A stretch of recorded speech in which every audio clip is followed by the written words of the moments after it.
So you were just discussing the chambers and how you believe fluid was in the shafts of the Queen's chamber, and that it somehow or another created hydrogen with these chemicals.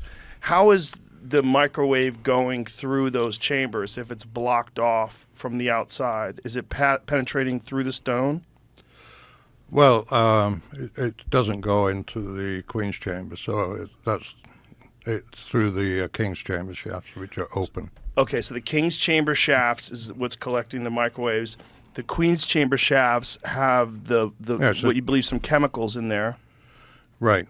And then what is happening with those chemicals? They're mixing and boiling off hydrogen. Can you show me the image again, please? Yeah. And so here we have, so there's the chemicals that are in the shafts. You have the Queen's chamber, which is collecting the hydrogen.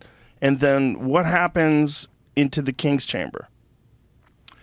Well, while that is going on, the King's chamber is vibrating in sympathy with the Earth, and it is actually a coupled oscillator with the Earth.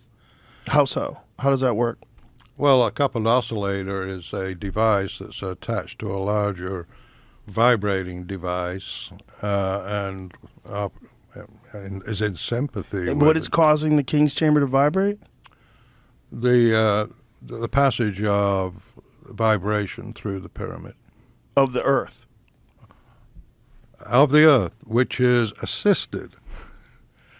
It's coupled by using what I call a Tesla device in the subterranean chamber, because you've got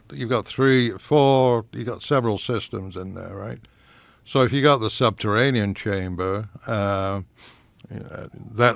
serves one function. You go up to the Queen's chamber, that serves another function. You go up to the King's chamber, that serves another function. And in between, you have the Grand Gallery, the ascending passage, you got the descending passage. All of these things are there for a reason.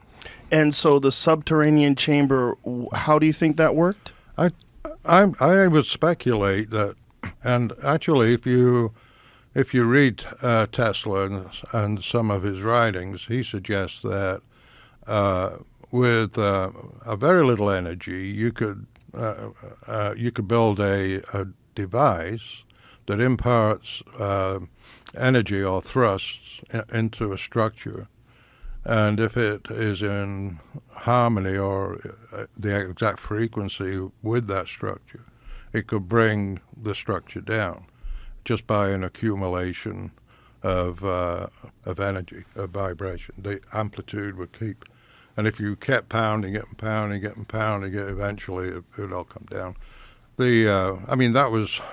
That's why they instructed soldiers when they're on the march to break step when they cross a bridge, because their footsteps might cause the bridge to oscillate and destroy. It's a very destructive force. This frequency or oscillating vibration. So something is happening in this subterranean chamber. Yep. And this something is causing the pyramid and the Earth around it to vibrate. Mm-hmm. And how is that affecting the hydrogen? And how is that affecting what's happening in the King's chamber? Okay, so you have a combination of you've got two different kinds of energy now flowing through the Great Pyramid. You've got electromagnetic energy, and from the you've ground. also got mechanical energy. Right. Right. Okay, so you've got the mechanical energy of this thing that's striking. Right. You have the passages that are filled with chemicals that's causing the accumulation of hydrogen. The hydrogen is making its way into the King's chamber. Right. And then what is the function of these passageways that go into the King's chamber from the outside? Well, the northern shaft carries a microwave signal. That signal passes through a amplifier, and then the signal enters into the chamber and collects the energy that has been accumulating in that space.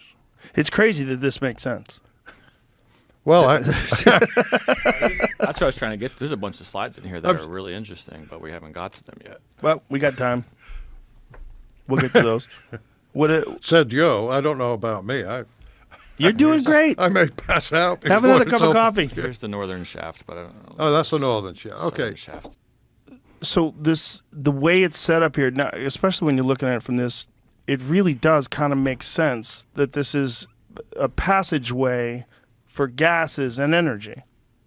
Like the way I'm looking, I mean, it looks like, if you're looking at it like this, it looks like a system. It's a machine. So this gives us an understanding of what it would look like originally. There was a gold cap on the top, smooth limestone on the sides. What do you think the function of that gold cap was? Because gold is used in electricity. It's in electronic components. It's a great conductor of electricity. Well, this is where you combine the Tesla's technology and his proposal to build a system where you can transmit electricity wirelessly without wires through the earth. And he built the Wardenclyffe Tower, which was like a structure that would radiate that power. So the idea would be that this whole thing would be emitting wireless electricity. Yes. And so that they would be able to utilize that somehow, like Tesla had theorized. Tesla. Well, they actually implemented it, right, in tests, right? Yeah. Tesla power, Tesla cars too.